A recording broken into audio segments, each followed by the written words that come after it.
All right, ladies and gentlemen, it is me, Mike Valentine, D Cleat Geek. It is cheese with all kinds of holes right there. And it is all of you. And you're with us today on the Lights Out Sports Podcast special edition for the NFL Championship. Yes, we're going to do several different things. But first, I want to find out how my buddy's been doing lately. Cheese, how you been? It's been a good week, minus I still can't get in my X account. X support is the worst customer service ever, worse than Comcast. So other than that, hopefully I get in soon. But sometimes it says online it can take 4 or 5 requests. They'll finally do something about it. But hey, I got coffee, and it even says coffee, so you know what you're drinking. So there you go. There you go. That's very important. Yes. I like yes, coffee. We need to know what we're drinking. We need to know how we're getting ourselves pumped up for these games today. And hopefully all of our fans out there are allowing us to help them get pumped up for these games today. I know Cheese has got a bunch of stats. We even said off air, we're not 100% sure who we're picking in these games until we literally get to it on this show. So we'll I might change my mind. I might change my mind. This is really tough. I don't know who I'm picking. I don't know. I'm going to pick Buffalo and Philadelphia probably. There we go. That'll work. I'm going to pick Cincinnati and Arizona. So we're good. Oh, that's bad. Yes. We'll have a terrible Super Bowl. Okay. All right, guys, let's start the show.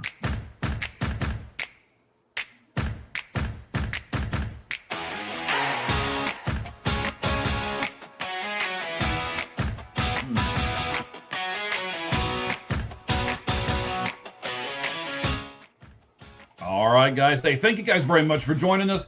Got to say, almost up to 250 views just on X alone from our last podcast event that we had on Tuesday. Fantastic. Thank you guys for doing all that. And that's even with Cheese not having his account up right the moment. So for those of you, I'll let Cheese talk to you about it here in just a second. But if you're getting stuff from Cheese's account, I don't think you want to do anything with those things, right, Cheese? If you're getting DMs from me on X, just delete the conversation. Do not respond.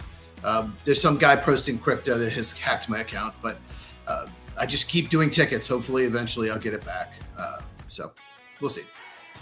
All right, that's what we hope for. Eventually, hopefully, he'll get that site back. I know a lot of you guys go over there to his X account, and then you also go over to his YouTube account. So, Cheese, go ahead, man. Let's get rid of this early. What's your YouTube account, sir?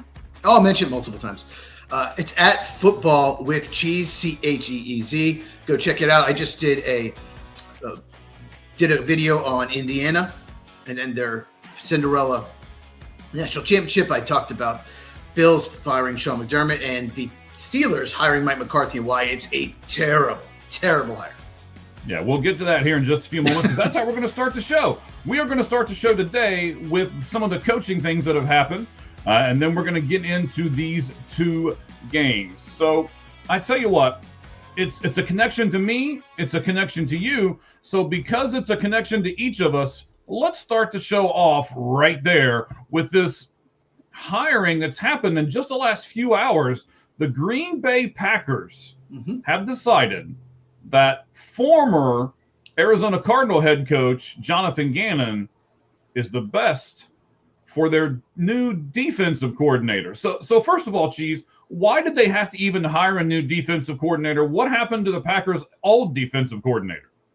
Jeff Hafley took the head coaching job with the Miami Dolphins. Love Jeff Hafley. Could not have picked a worse roster he's not going to win anytime soon, unfortunately. But, he's a great leader. He's a great coach. I hate to lose him, but, good hire for Miami. All right. So that's why he had to go. So now let's focus a little bit on the hiring here for your Packers. And again, so I want to start off with kind of a crazy question. And that's this. What does it mean that the Packers were able to hire a defensive coordinator before the Arizona Cardinals were able to hire a head coach? It's easier to hire coordinators. Usually you don't interview as many. Head coaching, sometimes you interview 13 to 15 guys. Usually it's 7 to 10, but some teams like the Titans, like the Browns, like the Cardinals, are being very thorough. Titans have made a decision. Raiders, they just want to make sure they get the right guy. Coordinators are just typically, sometimes you interview 4 or 5 guys, and that's what Green Bay did. It's what they did last time when they hired Halfley. So that's why. It's just usually a quicker hire. Yeah, but do you not think that it's because, there's a reason why nobody wants the Browns job, right? There's a reason why nobody wants the Raiders job. Do you think the Arizona Cardinals? I mean, come on, we don't really have to say it, do we? A lot of people pulled out of the Browns job. Yeah, a lot of people have pulled out. But no, it's possible the Cardinals are waiting for somebody that's still coaching. Okay. Like maybe Vance Joseph, we'll see. No. Let's just, before we get into, let's see, who do you want to coach the Cardinals? Well, I don't want Vance Joseph. I wouldn't mind Kubiak. He's still coaching. The other day, you're catching me off guard here. I didn't have my notes from the other day. So Clint Kubiak is still coaching. He's the Seahawks offensive coordinator. I'm going to throw 3 names out here. Sure, go ahead. That are, allegedly 3 of the finalists. Raheem Morris, which I would not hire. Twice retread coach. I don't think he's terrible, but he can do better. Mike LaFleur, which I wouldn't hire anyone named LaFleur. He's offense coordinator for the Rams, still coaching. But this is who I want to. This is who I would want. This is who Arizona should hire. Anthony Campanile. He's the defense coordinator of the Jaguars. He's a leader. He's a motivator. He used to be the Packers linebacker coach. When he was assistant in Miami, had this unbelievable speech on Hard Knocks. And the Jaguar defense went from like a joke, like easy to move on, to actually pretty good. Like he completely turned it around. And that's who Arizona should hire. Anthony Campanile. That's who I want to hire. I'm not saying I don't like the Campanile hire, and I wouldn't be disappointed if that's what happens. But I also believe that we can tie this in. We didn't do this before the show. I'm liking how this is. The 2 of us have been doing this for so long now with each other. We are just playing off each other so well now, and I know our fans see it because our numbers are climbing right now as we continue to talk. So I don't want a defensive guy. We've already got the defense here in Arizona. I don't want another defensive guy. I want an offensive guy. How important do you think that is when you've got one side of the ball pretty much done? And I'm going to connect the dots here in a second because there's a reason why the Packers hired Jonathan Gannon, and I think that's the reason. So talk to me here, Cheese. Do you think it's really important to get the right side of the ball when you're looking at your next head coach? I think you just need the right guy, the right leader. I don't think it's as important. A lot of teams do, though. I think majority of head coaches are offensive-minded. Especially if they have a young quarterback. They want to offensive-minded to develop the quarterback. So most teams prefer offense, so I get why you're doing that. I just want the right guy. And John Harbaugh was a special teams coach before he got hired, and he less than 18 years in that job. So True. It's really about the right guy, but I get it if you want an offensive-minded. Yeah, Clint Kubiak would be great, and it's possible they're waiting for him. There has not been a lot of rumors coming to Arizona like other teams. We pretty much knew the Titans were down to like 2 or 3 guys. We just haven't heard a lot out of Arizona. Well, the other guy that's starting to come out now is Kubiak's. I guess there's another Kubiak relative that's out there. Talk to me about that guy. His brother Clay Kubiak. Yes, he's offense coordinator in San Francisco. He's got some interviews as well. So. Yeah, and Anthony Weaver's another one that I know the Cardinals interviewed twice. He's defense coordinator of the Dolphins, former defensive lineman for the Texans in the NFL. But, Cardinals have interviewed 1, 2, 3, 4, 5, 6, 7, 8, 9, 10, 11, 12, 13, 15 guys. 15 so and far. I don't have a problem with that, to be honest with you. Yeah. I mean, if they go with your philosophy of I want to get the right guy, then, okay, take their time, interview a whole bunch of people, and cross your fingers that you get it right, I guess. Well, you know what? Let's not say that. If they're going to interview a bunch of people, they're doing more than crossing their fingers. Hopefully, they're researching them. They're interviewing each other because that's what happens and stuff like this when you sit down across the table from each other, and they want the best fit. Now, I want to ask you this about the Cardinals too, because they don't have an offensive coordinator anymore. He went to Detroit.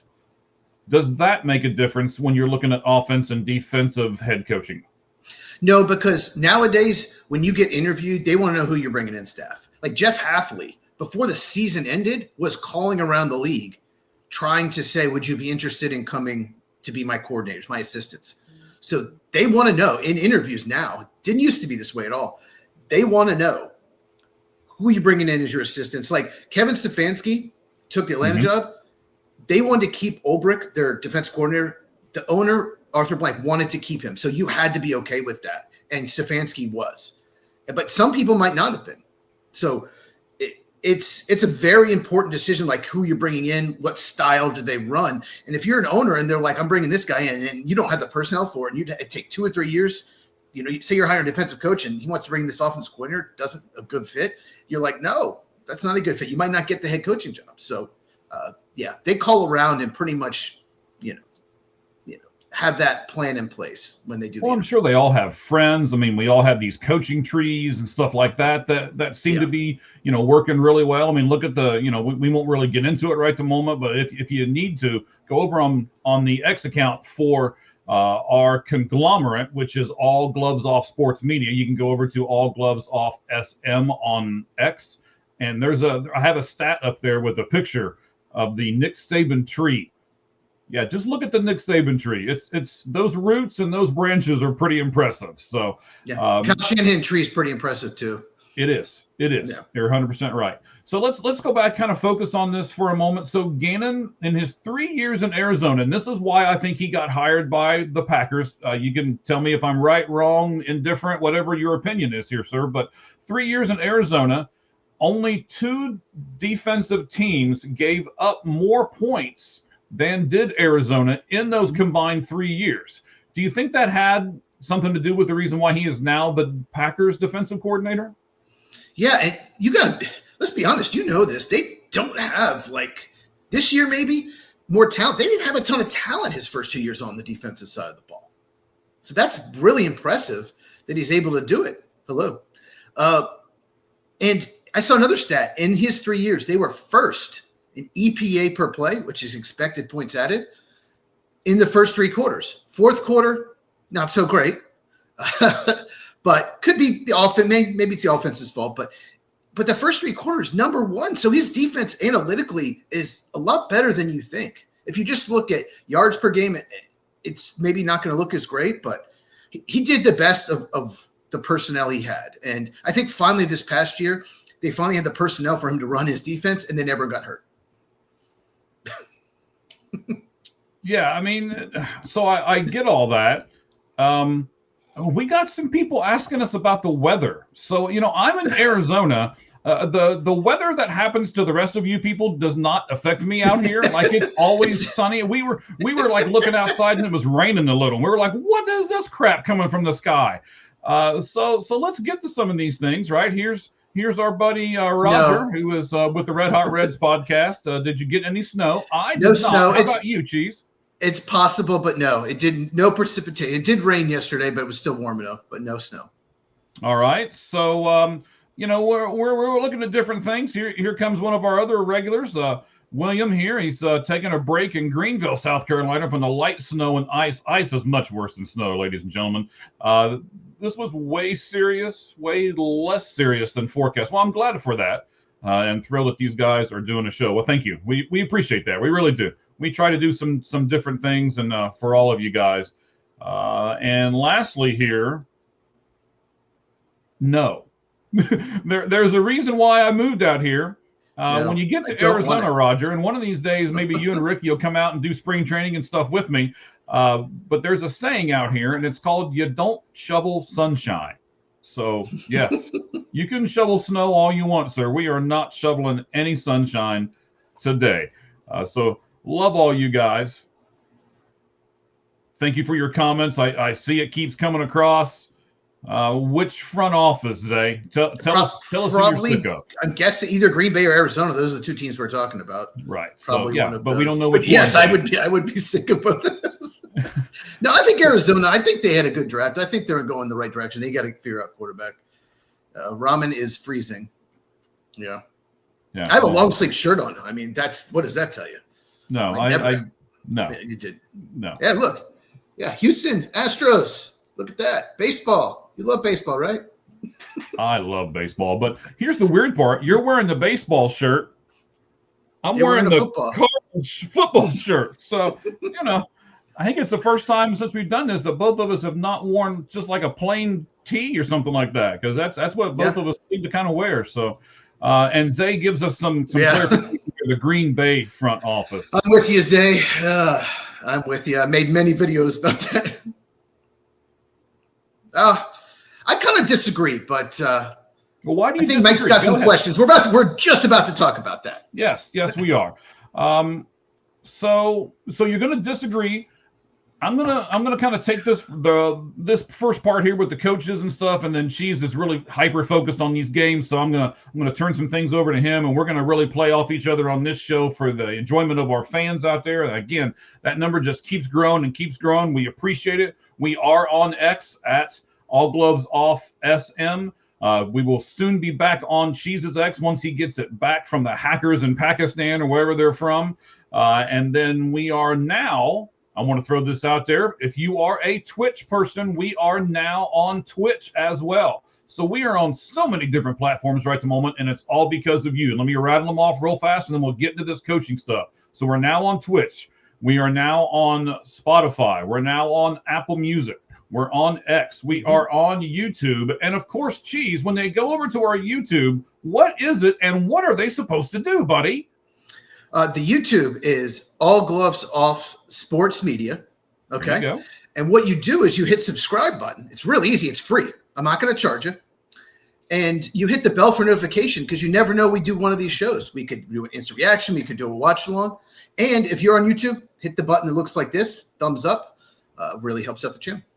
All right. Fantastic. So we got some different things to cover here. I've already gone over the first stat with Jonathan Gannon and why I think he got hired as the new defensive coordinator over in Green Bay. And that was, the fact that his defenses didn't give up a lot of points.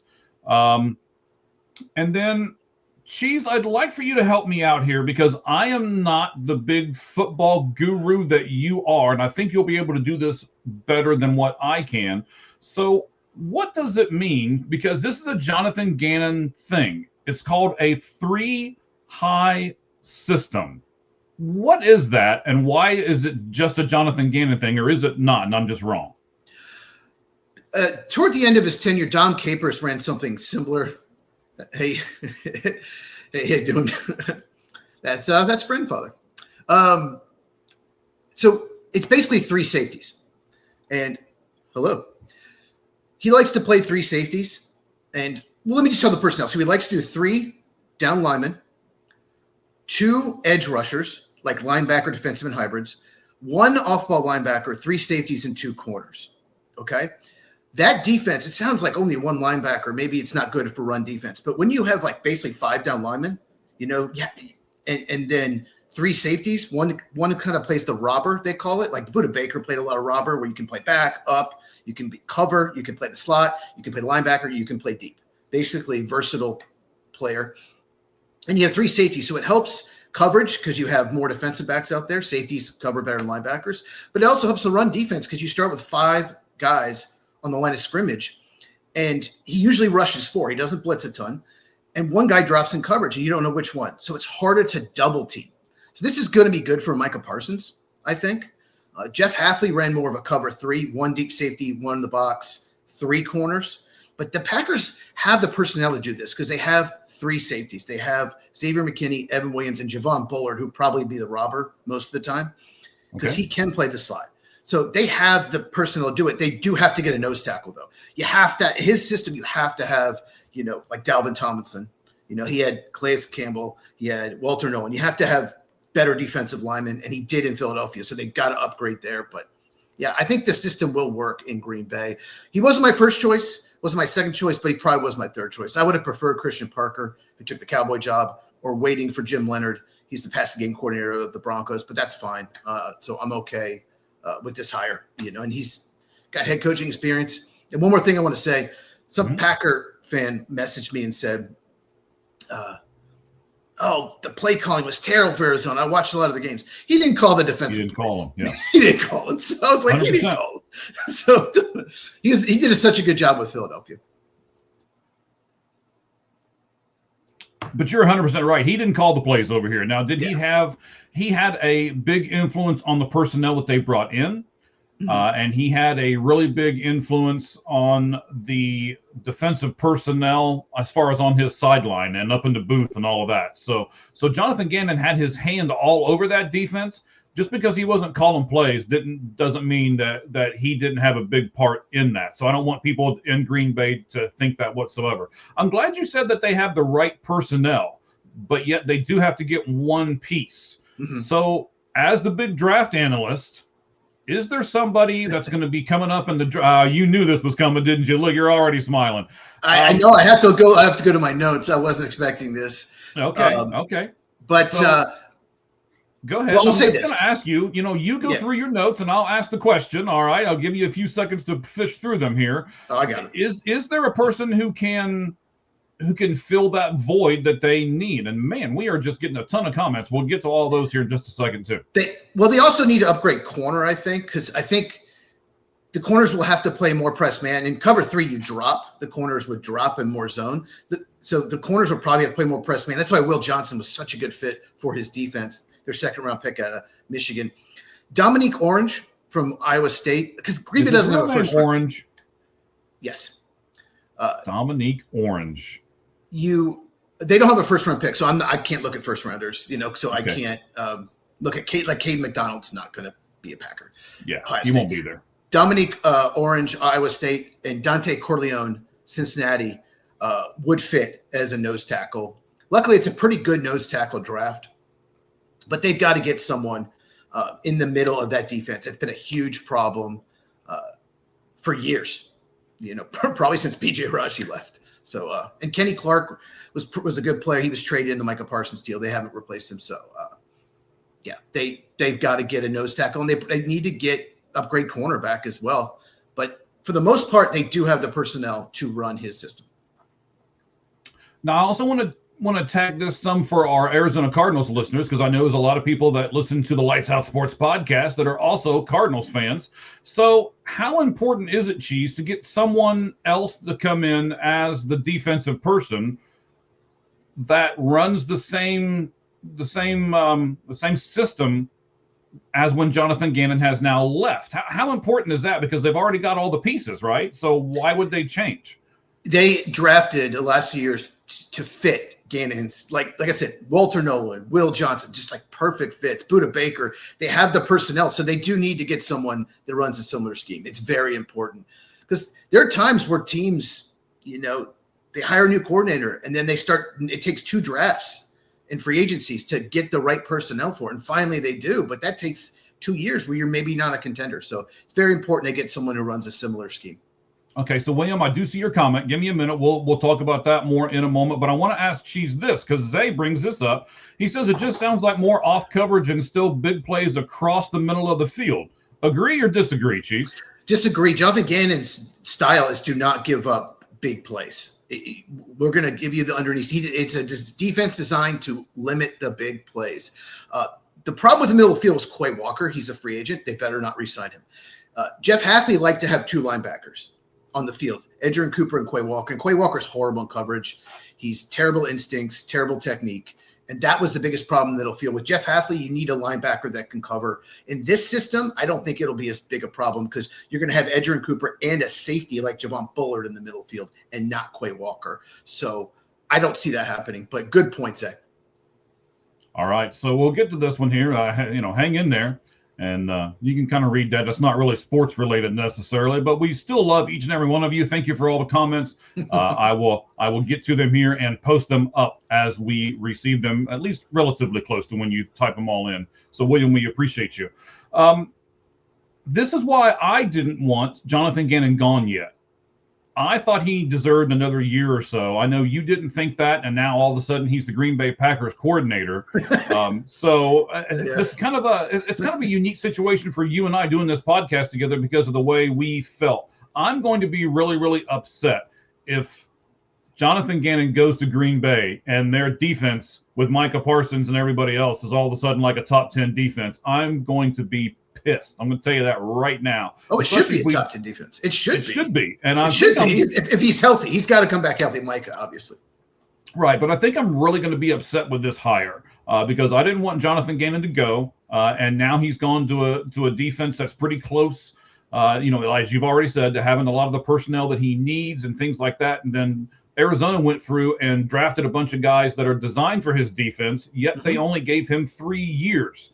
So it leads me to this, Cheese. How many years should you give a head coach, and how many years should you give coordinators, and why is there going to be a difference, I'm assuming, in your answer? It depends. It depends on so many things. A lot of times teams will give you a long time if you have a good quarterback. You're always making the playoffs anyway. And he just didn't. And this season, he won 9 games last year. And so the expectation was, okay, let's get to the playoffs. And the offense completely collapsed. And they had so many bad fourth quarters. He got fired because they collapsed in so many games, lost so many close games. Mm-hmm. The offense and defense had some really bad fourth quarters. And I don't know if it's Gannon's fault. I really don't. But that is why he got fired. And winning 3 games, God, if they won 6 games, it would have been a bad year. Like, they really should have been better than that. I know Kyler Murray got hurt and benched. But it's just the way they lost so many games. It's the way they decided not to double team Micah Parsons in the fourth quarter, and he started sacking Brissett like crazy. Cost them that game. Just little things like that. And we're going to talk about that here in just a second. But can't you point to the fact that they had Jacoby Brissett as their quarterback and say, okay, the coach needs at least 1 more year with a decent quarterback? Possibly. I could have seen them going either way. Yeah, Brissett can't move, so he's easy to tackle. He has no mobility, so it's easier to scheme against. But, yeah, I mean, he's a good backup, but not a good starter. Right, and 100%. He's a good backup. I'll give you that. He's a guy that comes in and can keep you into games when he needs to. But he's not a starting quarterback in this league, in my opinion. So I don't know how you judge a coach when you've got a guy behind center for the majority of the games that's not a starting quarterback. But let me hop off my soapbox here. Just real quick, if they had won 6 or 7 games, I think he would have kept his job. The fact that they won 3 was just not acceptable, and the way they lost some of those games, the way they lost the Titans game, that's about as bad as you're ever going to lose a game. And I know a lot of it was on the players, but still, some of it was on him. So. Yeah. All right. Now we need to transition into this. And you've done a great job for me, buddy. I appreciate it. Thank you. We're going to transition into this, and then we're going to jump to Arthur Smith next. So if you're an Ohio State person, hang on. We're going to jump to Arthur Smith and his jump from Pittsburgh to Ohio State and what that means for each side. So hang on here, guys. But first, we need to talk about EPA per play. Yeah. So, Cheese, what in the world is that? And then we'll connect the dots between the Packers and Gannon and the Cardinals and Gannon. Go ahead, sir. It's expected points added. So it's offense and defensive stat. You want it to be high on offense, low on defense. So every play every time you run a play, expected points added per play. I love this stat. It's an analytical stat. Jordan Love was number 1 in the NFL among quarterbacks, ahead of Josh Allen, Matthew Stafford, Drake May. Just throwing it out there. Brock Purdy was actually ahead of Jordan Love until the last game of Seahawks, and Purdy did nothing.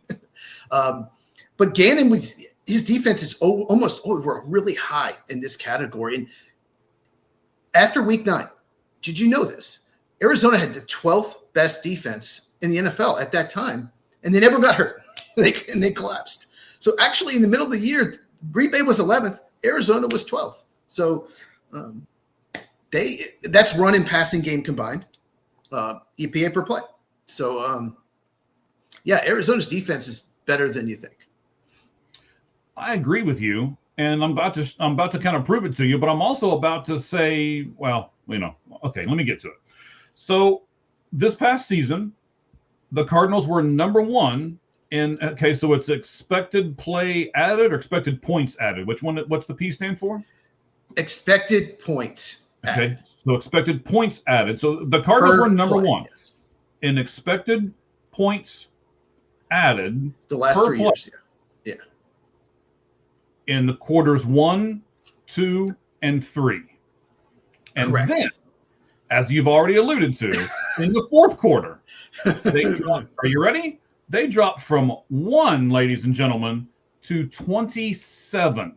So they were 1 in quarters 1, 2, and 3, and then 27 in the fourth quarter. Cheese, you got some splaining to do. Well, I mean, yeah, it's not good. It's not good. And some of those, they had leads, and they maybe went into a prevent. I don't know. I'd love to ask Jonathan Gannon about that, but they had some collapses. There's no doubt about it. So it is a little worrisome. I mean, it's the worst quarter for Matt LaFleur as well. So we'll see what happens. But, Yeah, but it tells me like the game plan's good. The defense starts off well. So, we'll see what happens. But the first 3 quarters, it's a great stat. It's a great stat, and it does tell you that the game plan is good, because if it was they're great in the first 2 quarters, that means they studied film and they came out with a great game plan, and then they couldn't adjust because because that's what happens at halftime is the 2 teams adjust back and forth, and then if you do something terrible in the 3rd quarter, then it's like, okay, well, you can't adjust, or you don't know what you're doing at halftime, or you don't have the right coaching staff or something, right? But they had it 1, 2, and 3, so that encourages you, right? It does, but I'll say this. After week 9, so many of the defensive players got hurt. So the defense really collapsed in the second half. So some of that stat is a little skewed because, you have 5 or 6 starters injured. You what are you going to do? No one has depth anymore. So that's part of it. Because like I said, they were 12th in the NFL in total EPA per defense after week 9. So I hope we're not confusing you. We were trying our best to. We love these stats. I love stats. In fact, I'm getting ready to come out with a new podcast show. It's coming. It will start in 6 days. Saturday will be here before you know it. So every Saturday, I'm going to put some stats in there and do a smaller show and combine the 2 things together. Saturday will be debuting this coming Saturday, right here on all these channels. So. I want to get to Zay's question, too, here real quick before we move on. So I'll read it to you. He says, the real question is, do we have, and he's talking about the Packers as far as do we have the real juice on defense to be top 5? He says, I don't see it outside of 3 players, which is McKinney, Parsons, and Cooper. First, Cheese, would you add anybody to those 3 names? And do you think the Packers have a chance to be a top 5 defensive team now that you have Jonathan Gannon? I would add Devontae Wyatt, defensive tackle, as well. When he got hurt, the defense was already, even before Parsons got hurt, was already starting to collapse because he was getting sacked. He was getting open. When you double team Parsons, he was winning, and he was their second best rusher. And once he got hurt, they were tripling Parsons. No one else was getting pass rush. So I'd add Devontae Wyatt. I do, but they've got to get a nose tackle, and they have to upgrade at least 1, maybe 2 spots at corner. But other than that, it's a pretty good defense. So then do you think your Packers should concentrate in the draft this year on defense? Offensive line, too. Defense and offense. Yeah. Problem is, like half the league weakness is offensive line. And that's a story for another day why that is. But, either in free agency, they need to get a nose tackle, they need to get a corner, and they've got to upgrade at least 2 spots in the offensive line. They have to get a center. So, I think the defense is 2 or 3 stars away from being like elite. But like I said, you've got to get some good players in there. Okay, and I want to explain to our viewers real quick. We're gonna be done here with the Jonathan Gannon to the Packers thing, unless Cheese wants to add anything to the end of this conversation. Okay. But I want to explain to you, this happened just a few hours ago. And this is not a brag thing for either one of us, because, I'm going to be the one to say it. We research this so much, like we get up in the morning. Okay, what's happened? What happened overnight? What did we miss? And, we knew we were going to do this show. We were texting each other back and forth this morning, almost annoyingly, because I'm like, geez, calm down. I'm trying to do research, man. Stop texting me back. And then, then I see something that's like, oh, we got to do this. And, oh, we have to look at this stat. And, oh, we got to do. So we were doing so much this morning for all of you guys. And we love this. We enjoy this. This is what, I still have some red going through my veins because, it's blood. And, I do the Reds and the Cardinals mostly. But Cheese over here with this green and yellow going through his veins. He was all kinds of research and stuff too. So this is not something we just throw together. You see the show, but it takes so much more to make this show than what you guys see. And we're doing it all for you guys. And we thank you for coming here and listening to us. And going to our shorts. We've had 7 shorts this week that have gotten over 1,000 views on our YouTube channel. So we appreciate that. We're really climbing in a lot of different areas, and you guys are really helping us do that. So once again, thank you guys very much. I know Cheese feels the same way. He's over there shaking his head. So yes, he feels the same way, and we appreciate each and every one of you. All right, Cheese, let's jump to the Arthur Smith conversation. Mm-hmm. Arthur Smith is expected to be hired. So the article that I read said expected. I don't know if it's a done deal yet. First, do you know? Is it a done deal? Has Ohio State hired him?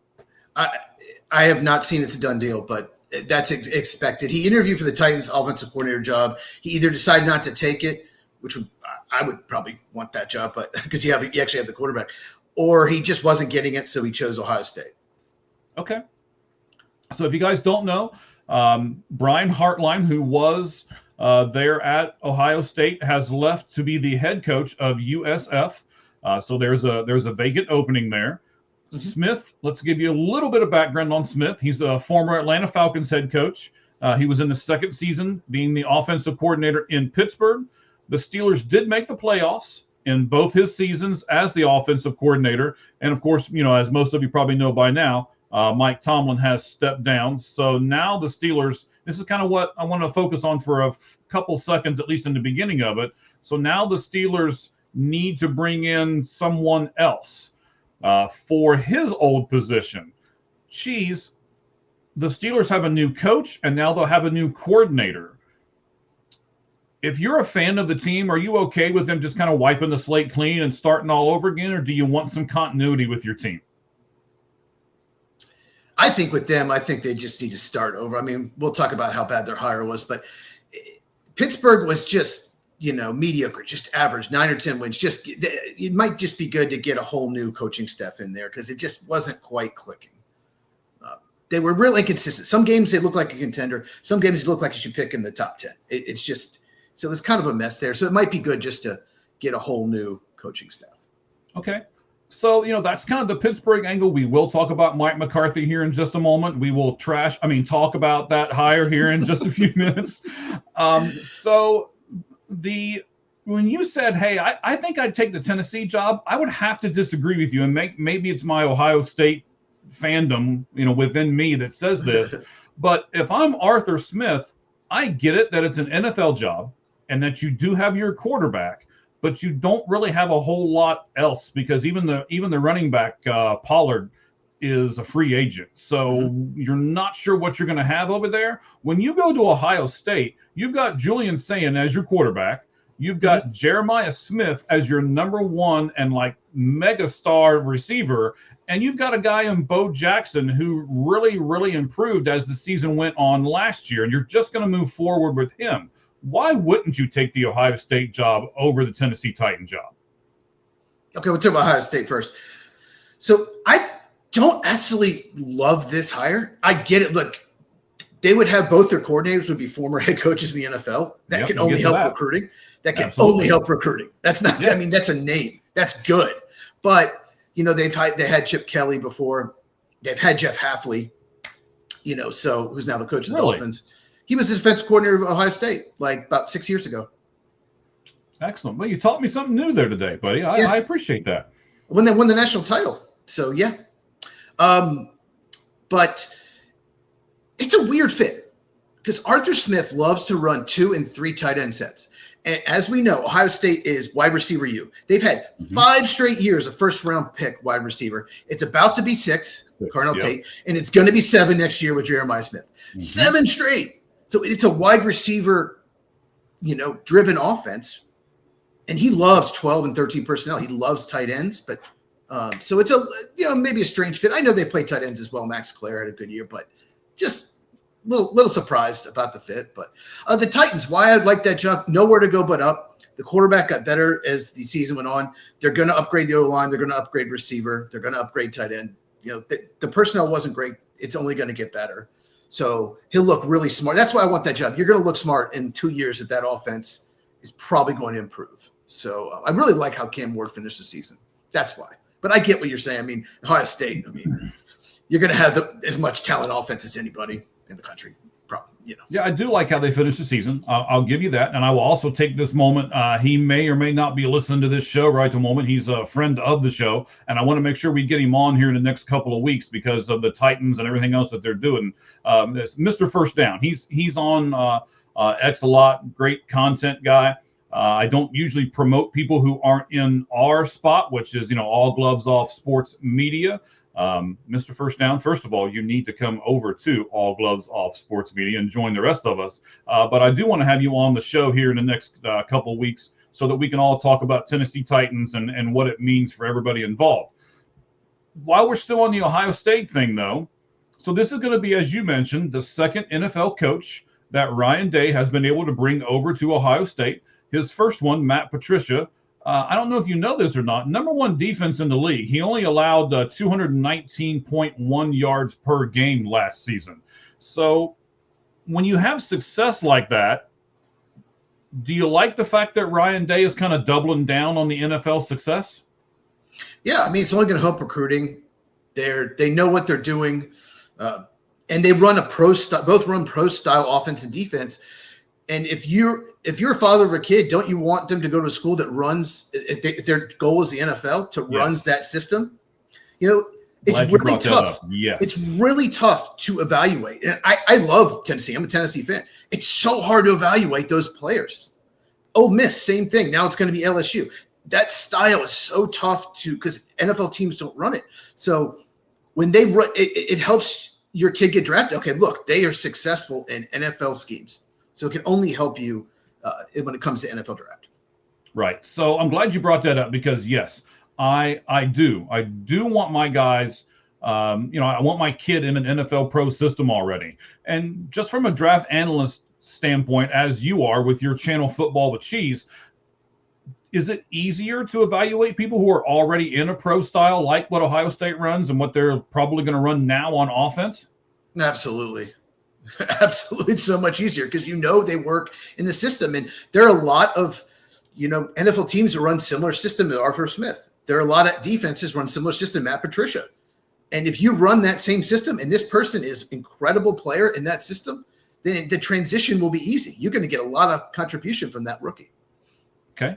So Pittsburgh improved their total offense as far as rush defense and scoring in 2024, the first year that Smith took over.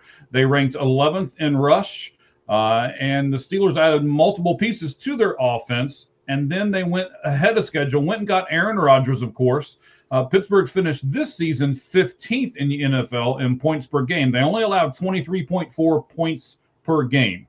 So just if he stays the same, and he goes and let's say that he scores 23.4 points per game. So we'll go 24. If Ohio State scores 24 points every game with the defense that they already have, what do you think the outcome is going to be for the entire season for the Ohio State Buckeyes? No, it's going to go well, but they're going to score more than 24 points per game.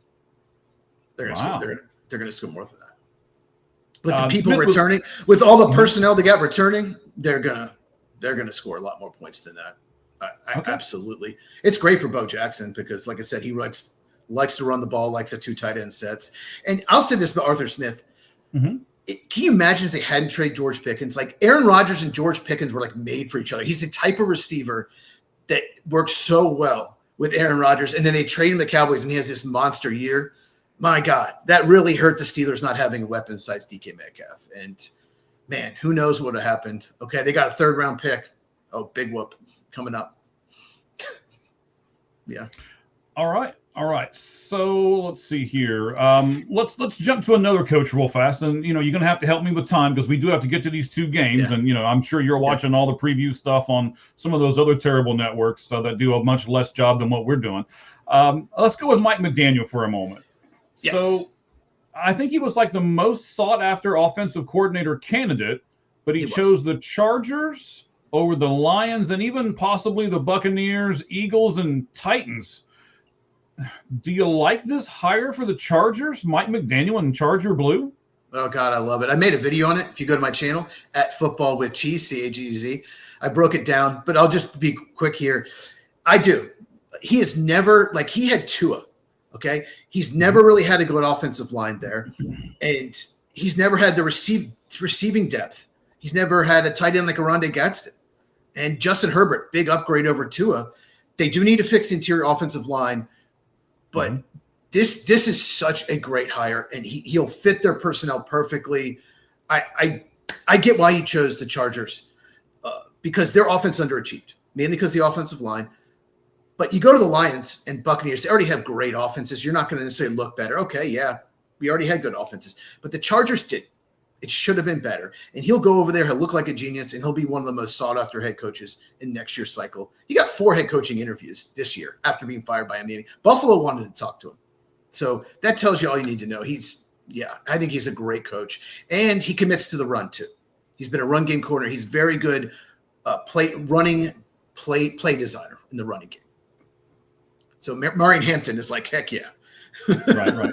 All right, so a couple of things of what you just said. Number one, I'm going to scoot back to my Cardinals for a second. If you're going to hire a defensive guy, I would much rather you bring in ex-Buffalo Bill coach Sean McDermott if that's the defensive guy you're going to hire, personally.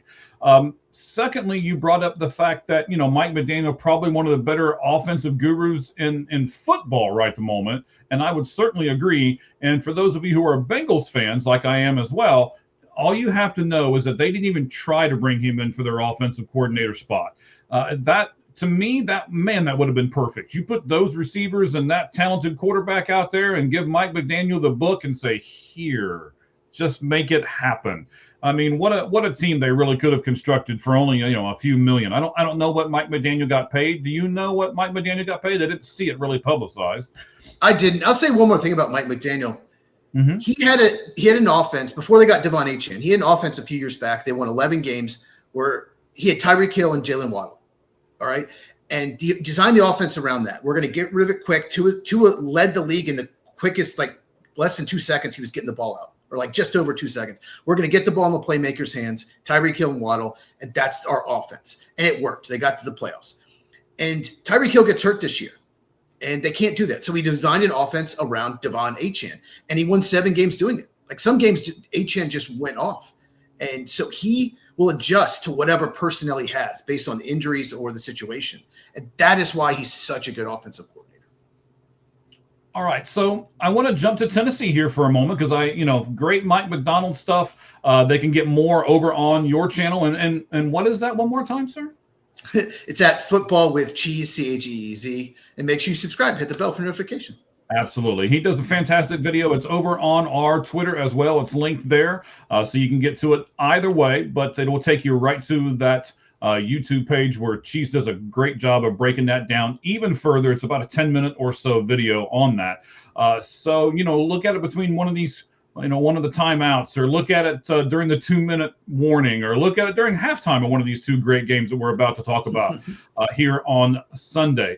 So let's jump to I believe the name is pronounced Robert Saleh. I think that's how you say it. Salah, something like that, yeah. Yeah, okay. Well, I don't know how to pronounce his name, but he's a pretty good coach as far as I'm concerned. But let's look at it this way. So the Titans interviewed mostly people who had already head coaching experience. Would you agree with that, sir? All but 2 or 3 candidates, yeah. Right. So the favorite kind of came down to John Harbaugh, who, of course, went with the Giants. So we're just going to say he's out of the equation. Matt Nagy, oh, gosh. And then Robert Saleh. Uh-huh. Who do you think was the best choice, and did they make the best choice in Tennessee? Yeah, I don't think Harbaugh was ever going to Tennessee. I think his agent used them to get $20 million a year from the Giants. I think that was his choice. So it came down to Nagy and Saleh, and the media's been pushing Matt Nagy. They were just pushing. Oh, he deserves a chance. He'd be a great coach, and he was an absolute disaster in Chicago. I've talked about it in my Titans video. I made a video about it. I broke it down. I'm not going to get too into it. He's not a good head coach. He didn't develop the quarterback. He would have been a disaster in Tennessee. Mitch Trubisky had so much talent, more talent. He's got more talent than Cam Ward. Didn't develop. And so Robert Saleh didn't go with the Jets, but it's the Jets. I think most of their problems were not his fault. So, and he's a great defensive mind, and the Titans defense needs a lot of help. So of those coaches between Nagy and Saleh, of all the coaches besides Harbaugh took another job, you're going to hire a retread coach, I would have picked Saleh as well. So I think it was a good hire. Okay. So I'm sure you did, because you watch all stuff NFL. Did you see that the Chiefs didn't even retain Nagy? Instead, they brought Eric Bieniemy back. So they were happier with another retread coordinator than they would have been to just keep Matt Nagy. And what does that say for the Chiefs, first of all? And what does that say for Matt Nagy's future endeavors in the NFL? Well, it's possible that he thought he was getting a head coaching job and said, move on for me. His contract ran out. So he was a free agent, so he wasn't tied to the Chiefs. And so they just decided to move on from Bieniemy. But the day before they hired Bieniemy, Salah, whatever, took the job. So they could have brought him back, but they chose not to. He's unemployed. I don't know if he gets one of these offensive coordinator jobs. I wouldn't hire him. He didn't call the plays in Kansas City. For some reason, he got the credit for Patrick Mahomes being great. But I'll say this: when Eric Bieniemy was the coordinator, that's Patrick Mahomes' best years. Eric Bieniemy has never got a head coaching job. People say he didn't interview well, but his game plans were very good when he was there. So I think he's an upgrade over Nagy as offensive coordinator. Yeah, and obviously the Chiefs do too, or they would have brought Nagy back. So I thought it was interesting how all those dominoes kind of fell as everything was going on. Speaking of dominoes that have fallen, now you've got Jesse Minter, who used to be with the Baltimore Ravens back in the day, right? And then he went to the Chargers. Now he's back with the Ravens. What's going on there, and why did the Ravens make this hire? Real quick, I've got a text from a friend. He says that Jonathan Gannon, the Giants and Chargers, both Harbaughs, wanted to hire him, so Green Bay had to make a decision, hire Gannon or wait to talk to Jim Leonard, and they wanted to hire Gannon. So Gannon apparently was very sought after. Interesting. So you asked about Jesse Minter? Yes. Yes. I like this hire. He did so much the last 2 years as a Chargers defense coordinator with not a lot of talent. You look at that Chargers defensive roster, they have a few pieces, but overall, they don't get a lot of pass rush. Derwin James is amazing, obviously. They don't really have great linebackers. I don't see a lot of talent. I didn't think they'd be nearly this good. In the last 2 years, they look like one of the best defense in the NFL at times. So he's done so much with not a ton of talent. So I really like this move for the Ravens. And they used to have such a good defense. In the last 2 years, it's collapsed. So they needed to fix the defense. And he's young, up and coming. So he was definitely one of my favorite hires of this cycle. And I have a stat I want to read. Sure, go right ahead. There are now 3 head coaches that were on Michigan. Michigan football just a few years ago. Jesse Minter, who's a defense coordinator at Michigan. The defense coordinator before Jesse Minter was Mike McDonald, who's the coach of the Seahawks, who's still playing. And, of course, Jim Harbaugh, the coach of the Chargers. So that Michigan staff, there's now 3 coaches on that college staff that are head coaches in the NFL. That's interesting. Yeah, not Mike that I want to McDaniel promote Michigan a whole lot, but Yeah, I know you don't like Michigan, but yeah, he was the defensive coordinator before Minter, and he wanted to join the NFL and took the Ravens job. It was their defensive coordinator. And then now Jesse Minter's in Baltimore. And then there's a Harbaugh was in Baltimore. There's a Harbaugh. There's like all these connections. There's a Harbaugh here and a Harbaugh there. Here a Harbaugh, there a Harbaugh, everywhere a Harbaugh, right? There's a Kubiak everywhere. Yeah. Yes. But we talk about these coaching trees and stuff, and I mean, this is a lot of what all of these people pay attention to. Once you get your foot in the door, then as long as you do well, it continues to do well for you. So yeah. Absolutely. Okay, so I know we're kind of rushing through these next few hires a little bit here, but we've also got 2 games to get to, and the games are starting before too long. So we want to make sure we get everything. We got about an hour. We got plenty of time. Yeah, we got about an hour. So. Okay, all right. Because I know we're going to concentrate on this one for a little bit. Let's look at what the Steelers were thinking hiring Mike McCarthy. And so let's start this off positive, okay? Because I know we're going to really jump into this awful negativity. I want to know before you get to that, I just want to know if you're the Steelers, what do you think they were thinking when they hired him? I want to know what you think before I go off. Okay, so I will give you this because, again, ladies and gentlemen, we do this. We talk a little bit kind of off air and on text and all of these kinds of things. Hang on. Before we get to this, let's go back to here. One of our great fans has put something up here. So I like the Gannon hire. I don't care about the viral video of his. I'm not sure what that is. I have no idea what that is either. Yeah, the results of the team he has coached are what matters, and they've got pretty good results. Yeah, I mean, even going back to his Philadelphia days, which I assume that's what Pablo is doing here, is going back to his Philadelphia days. He's had good results in multiple spots. So I'm not saying it's a bad hire. In fact, I'm pissed as an Arizona Cardinals fan, that we let him go, and now he's going to go to Green Bay and probably revive his career and then go get another really good head coaching job in a couple years. So, Cheese, you want to wrap that up and tell us what you think there too, buddy? I was just seeing, I just got breaking news. Sean McDermott, if he doesn't get a head coaching job, apparently may take the year off, not take a coordinator job. So, so the Steelers, of all the people, it's the worst hire they possibly could make. Mike McCarthy has always had Brett Favre, Aaron Rodgers, Dak Prescott. So of course you're going to win games. Of course your record's going to look good. He does have a Super Bowl. It's been a while, but that team was just so hot and so talented. So many playmakers. He had a stretch where they had as much talent as anyone, only won one Super Bowl with it. So many playoff losses they should have won, just like Matt LaFleur. It's a good story because he's from Pittsburgh, but it's like they went for the story more than the right fit. And this is not the Steelers' way. They go for a young, up-and-coming, defensive-minded coach, and it has worked. It worked with Chuck Noll, Bill Cowher, Mike Tomlin. Say what you want, but it worked at least for a while. And they could have gone after like Chris Shula, who, by the way, Arizona could still hire. Let's just defensive coordinator. I would not be opposed to that because honestly, I took him off the board because I thought the Pittsburgh Steelers, this was a home run for them. I really thought Shula was going to the Steelers, so I didn't even consider him for Arizona, to be quite honest with you. Grandson of Don Shula, football family, done a great job with the Rams defense. I think he's like 41. He was the perfect fit for like Pittsburgh style too, the way he runs his defense.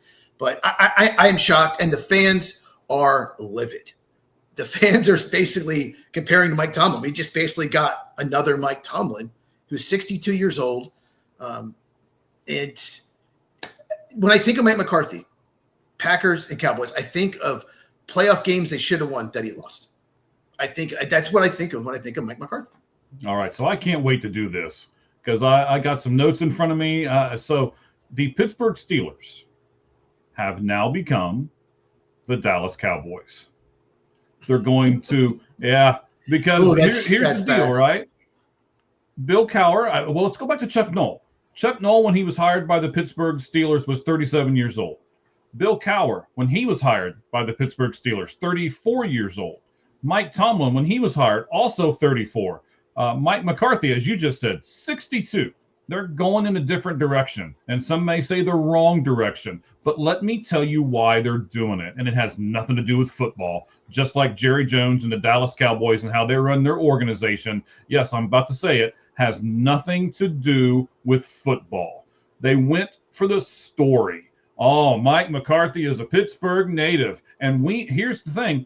I think they're going to trade everybody. You just watch. This is just the beginning. I see them trading off everyone and starting this clean slate like all over again. But they still got to have something to sell tickets.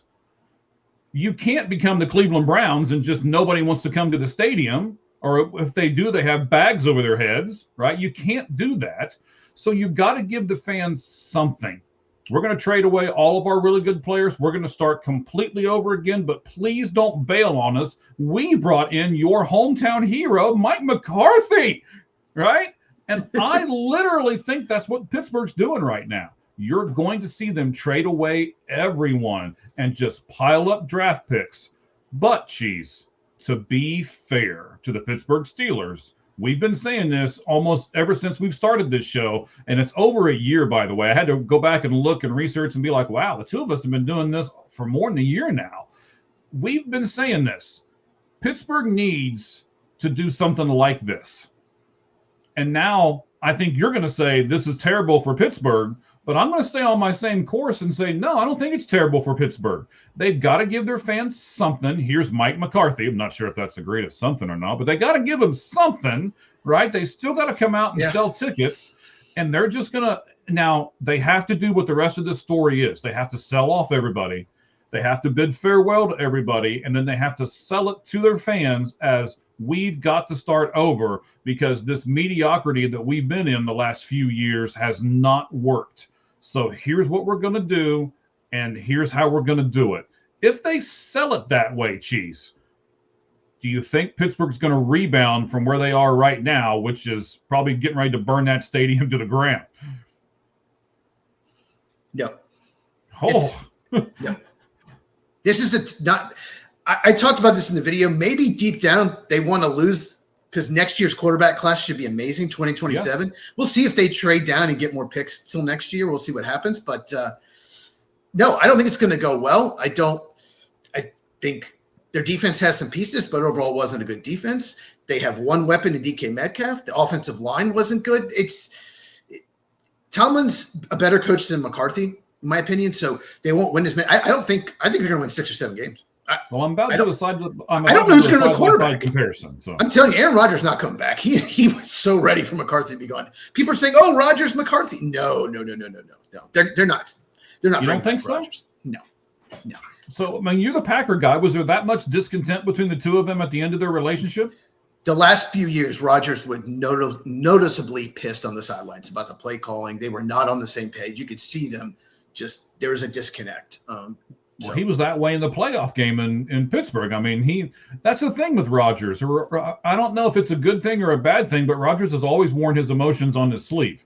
I mean, like they kept showing the Atlanta head coach while they were just getting, and it was kind of like, his last game. Or no, I'm sorry, not Atlanta, Houston. They kept, like, every time Houston would have the Texans would have a fumble, they'd whoop over to their head coach and be like, okay, what's he going to give you? And he would just like roll his eyes, or maybe he'd shut his eyes for an extra couple seconds, but he wouldn't give you that face that you want on TV, or he wouldn't throw his headset or something like that, right? And I think they kept going to him like, okay, he'll do it eventually, and we'll be live right there when he does. And he never did. But yet every time something happens with Aaron Rodgers, he's going to show you that emotion, and he's going to throw stuff, and he's going to mouth words that should not be on television, and we're all going to see it. I'm not sure which one I like better. The guy that gives you not a whole lot of emotion but keeps his composure, or the guy that gives you all the emotion but kind of looks like a child all at the same time. Rodgers, he didn't used to be that way when everything was good, when he had a lot of talent around him, but when you hadn't have as many as good receivers, when he didn't like the play calling, as he's gotten older, he will bitch and complain. There's no doubt about it. But so a lot of the times when he does, he's right. Like he'd get frustrated on the floor. You could see him I could read his lips. Bullshit play call, and I'm like, yes, it was a terrible, terrible play call. So, you wish you wouldn't say it, but yeah, I mean, I get it. So,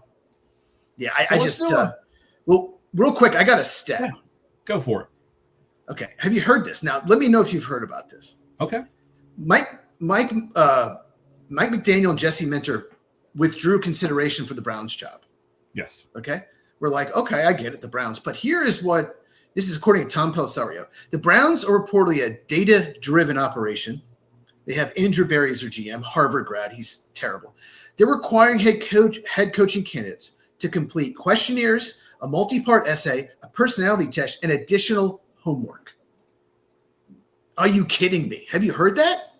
I hadn't heard that till just now, but I mean, if that's the way they want to do it, it's their organization, right? Who wants that job? They're going to end up with someone that's probably like way down on someone else's list. I just don't know who they're going to get. I have no clue. There's no rumors of anyone wanting that job. So what a disaster. Right.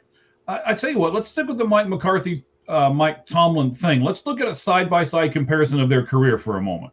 And then I'm going to make another point to you, and I want to see how you feel about this. So Mike Tomlin has 19 years in the NFL. Mike McCarthy has 18 seasons in the NFL. Their regular season record, Tomlin's 193, 114, and 2. Of course, one of those being against, somebody else's team. And their other regular season, as far as Mike McCarthy goes, 174, 112, and 2. So Tomlin's winning percentage then becomes 628. Mike McCarthy's is 608. Tomlin is 8-12 in the playoffs. McCarthy is 11-11 in the playoffs, and these are again in their entire careers. Mike Tomlin has 8 division wins. Mike McCarthy has 8 division wins. Mike Tomlin has 1 Super Bowl victory. Mike McCarthy has 1 Super Bowl victory. There are a lot of similarities between the two of these. So if what I'm saying is right, and maybe it is, maybe it isn't, they're basically getting the exact same coach, just with a hometown feel to him while they dismantle this team. They've not really upgraded or they've not really downgraded in head coach. And what do you think about not really upgrading or downgrading when you're looking at head coach? And they didn't take a chance on a young guy. So I guess the question begs, what are they doing? What are they thinking if they're not doing what I'm saying, which is tearing this whole thing down? Yeah, a lot of Steelers fans saying the same thing on X. I still think it's a downgrade, but I get why you said it's more of a lateral move.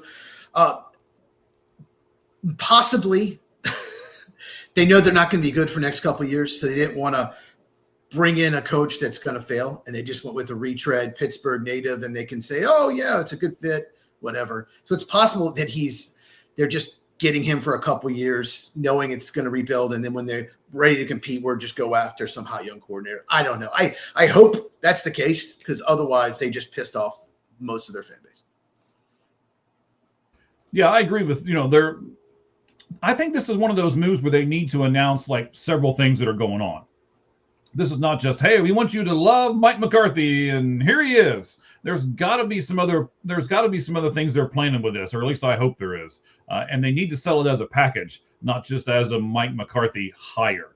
We got one more team that we want to talk about before we get to those two games. That's the Buffalo Bills. We'll do that here in just a second. But I also want to say this, and I want to ask you your opinion on this. Not really a coaching thing, but it is a coaching thing. So according to JPA, one of the accounts that we follow big here, you can go over and do the same thing on our site. I reposted it up there to take a look at it. So the 49ers offensive coordinator, Klay Kubiak, who is son of Greg, right? Gary Kubiak. He used to be a coach in the NFL, yeah. Okay. So he had head coaching interest from both the Raiders and the Steelers, but he says, again, according to JPA, he has taken his name out of all of that stuff and says, I'm going to stay here with the San Francisco 49ers for at least the next season. What do you think played into that decision, and is that the right decision for Klay Kubiak to make? Well, that's the thing that Mike McDaniel did. It's, do I take one of these bad jobs with a bad owner, with bad front office, where bad people running it, or do I, wait for a better job? And I think that's what he's doing. And I think that's a smart move. There are a lot of coaches that have just wanted a job and take a bad job, and then you might not ever get one again. There's only 32 of them. So you fail with a bad team and it's not your fault, you're going to get the blame. Coaches get the blame before GMs. So that's who usually gets the blame. That's who gets fired. So, I think it's a good move. I don't want the Raiders or Browns job. Definitely don't want the Browns job. They're not going to be good anytime soon. It's going to be years and years, and they don't have a good GM. So, yeah. Right. So you can almost like derail your career with one taking the wrong coaching job. Then, right? Can you imagine taking a job knowing we're going to stink for 2 years? We have Deshaun Watson still under contract. We have no quarterback. We have everyone on the offensive line's a free agent. We have no receivers. We just don't have the personnel. It's going to be bad. And you could coach there for 2 or 3 years. You're still losing and not your fault. And you're fired. And you just your career record is something like, 15-40, whatever, 40 something, because you just don't have any talent. So, yeah, I don't want the Browns job. Raiders have the first pick, but, Tom Brady's apparently making decisions, and he did a terrible job this past offseason. So, I don't know. I don't want those jobs either. Yeah, we'll see about that. That'll be an interesting topic for another time is Tom Brady making these decisions, and he owns 3% of the Raiders or something like that. So it's like, okay, your 3% means Mark nothing. Davis, the owner, has no clue. He is. Yeah, but that is true. So maybe it's because the actual owner is inept, and that's the reason why somebody else is trying to take over those decisions. We'll talk about that at another show, another time. The Buffalo Bills. So the Bills owner, Terry Pegula, I believe is how you say it. Sure. We'll go with that, right? In a press conference, tried to throw Sean McDermott under the bus, saying the coaches pushed to draft wide receiver Keenan Coleman, who has not worked out after being selected with the first pick in the second round of the 2024 draft. But then he doubled down in stupidity and admitted that it was his decision later on in the exact same press conference. Well, Brandon beat the GM. admitted. Oh, okay, so the owner tried to blame the coaches, and then later on, Brandon Beane, who made the pick, had to say, no, actually, I made that pick. So so the owner was basically trying to justify his firing of McDermott, saying he did this, and because there's been a fan backlash. Bills fans are not happy that Brandon Beane kept his job and McDermott did. Yeah, so I mean, does this mean that behind the scenes, maybe the Bills organization isn't ran as well as we think it might be? Oh, it's a mess. Bad owner. I don't know why Brandon Beane can keep his job. We've talked about him. We talked about it on Tuesday. But he has done a bad job. He's got Josh Allen. He's got one of the best quarterbacks in the NFL. He has not put a good team around him. Their receiving core stinks. The defense can't stop the run. He basically built a team to play the Chiefs because the Chiefs don't even try to run the ball. But then he loses the Chiefs in the postseason every year, except this year the Chiefs didn't even make it. So they struggle against teams that run the ball. And Josh Allen, there are games where the receivers just cannot get open. So it's a mess there. And yes, they're still going to be a contender next year because they have Allen, but it shows you that the ownership is bad. I didn't really know how bad the ownership was. It's the owner tried to blame McDermott for something he didn't do. So he lied. And then he threw a receiver's been in the league 2 years, can still develop, under the bus. It's basically saying he's a bust. He stinks. I mean, yes, he's been bad. He was a healthy scratch some games this year, but that's not how you handle it. And now you pretty much have to trade that receiver. He threw him under the bus. It's a mess there in Buffalo. I would be so upset if I'm a Bills fan. I mean, if there's one position that I saw that was a glaring weakness for the Bills, it's wide receiver. Well, why would you throw that guy under the bus? Yeah, they don't have a one or a two. All their guys are a bunch of 3, 4s, maybe 5s. I mean, Khalil Shakir is probably a number 3. The rest of them are just guys that should be playing special teams. It's just not a good group. And I see why Mike McDaniel turned it down. I don't want to work with Brandon Beane or Terry Pegula or whatever his name is. I don't want to work with them, even with Josh Allen. Mike McDaniel withdrew. That tells you all you need to know. He didn't want that job.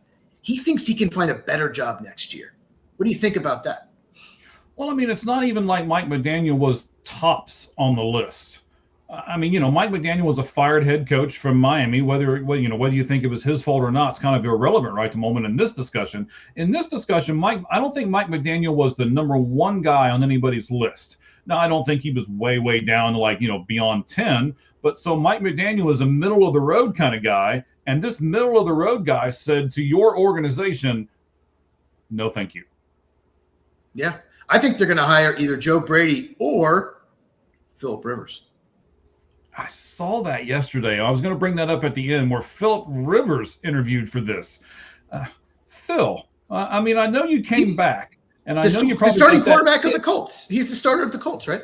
Right. I mean, come on now. I know you. Like I say, I know you came back, and I know you probably got this itch. It's like, oh, I missed this, and okay.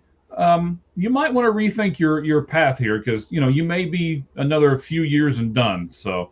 Yeah, a little weird. I don't really think that's going to happen, and if it does, that's just going to be a huge segment for us sometime here on this particular show. So, wrapping up the coaching, are we good on the coaching stuff, sir? Because I want to do one more thing before we jump into the 2 games real fast. Yes. Okay, excellent. First of all, thank you guys. We are number 1. We follow over 7,500 people on Twitter, and there are lots of people that are doing live podcasts on X, and we, because of you, are right now number 1. Here's what I want to do. Let's see here. 1, 2, 3, 4, 5, 6, 7, 8, 9, 10, 11. Okay, let's do 12. So before we get into these conference games, or excuse me, these are the championship games.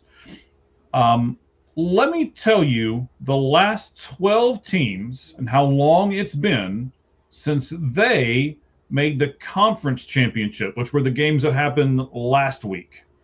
I think this is interesting because we've talked about several of these teams. So Atlanta hasn't made it since 2017.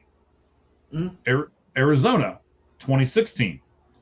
And I'm going to do the final 12 teams, okay? The final 12 teams on the list. It's been long time for them. The Carolina Panthers, we didn't talk about them much this time, 2016. Indianapolis Colts haven't made it since 2015. The New York Football Giants haven't made it since 2012. The Chicago Bears, why are they on this list? Because they made the games last week, right? They made it in 2011. They lost to the Packers in the NFC title. Right. The Jets are right there with them. So when everybody's like, "Oh, the Jets are terrible," the Bears are just as bad. They haven't made it since 2011. The Chargers, who we talked about earlier, haven't made it since 2008. Oh, and wow. then, yes, That's a long time. And you had Phillip Rivers for so long. Okay. Right? But he's going to be the next coach of the Buffalo Bills. Anyway. So we still got a few more teams here. The Las Vegas Raiders haven't made the conference championship since 2003. Wow. The Dallas Cowboys haven't made the conference championship. Remember earlier when I was like, "Oh, it's just about Jerry, and it's not really about football anymore." 1990s? Is it still in the 90s? Yes, and this stat should prove it to you. Okay. The Dallas Cowboys haven't made the conference championship since 1996. That's 30 years. Yes. But there are still 3 teams that are worse than that. Oh, God. The Miami Dolphins haven't made it since 1993. One that you would probably expect. The Cleveland Browns haven't made it since 1990, which, by the way, was the year that I graduated high school, and I'm 52 years old. To give you Ernest Biner. That's Ernest Biner. Yes. Bernie Kosar. That's. I mean, they're in their 60s. Wow.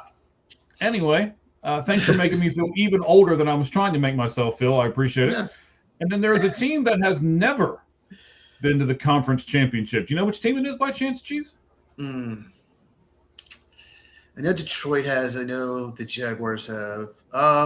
It's more because of when they were in the league. It's got to be Houston Texans. Yes, the Houston Texans. That's correct. They have never made the conference championship team. So, but the Houston Oilers have. Yeah. Yes. So there you go.